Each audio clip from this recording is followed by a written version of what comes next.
Българските ученици блестят на математическа олимпиада. Български ученик намери решение на най-великия геометричен проблем. Българските ученици първи на изпита за немски дипломи. Нашите младежи наистина умеят да творят добри новини.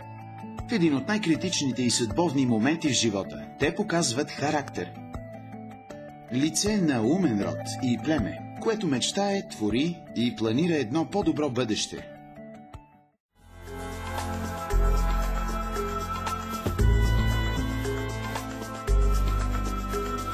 Единайсти. Несвършен вид. Две точки. Тук някой сбъркал е. Далеч от идеологиите, утопиите и лозунгите за утрешния ден, в тих, но усилен труд, тук се възпитава едно ново поколение българчета. Онези, за които успех е не шестица в бележника, а истинското знание разширило хоризонта.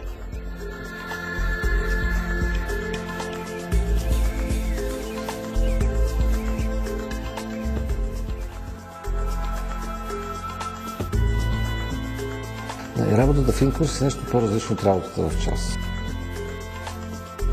И децата, и родителите настояват да бъде поставен акцент върху подготовката за изпит.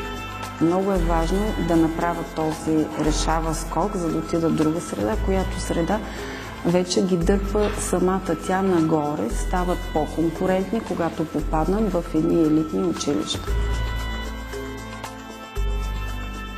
В първите елитни училища влизат с малки изключения.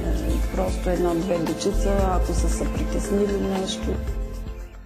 Просто те са подготвени психически и със знанията си, за да се реализират успешно.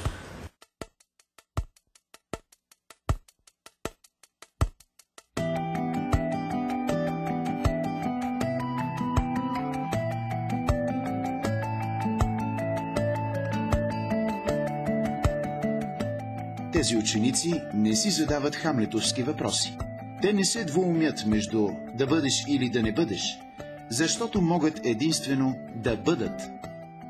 Достойни синове и дъщери на едно умно племе.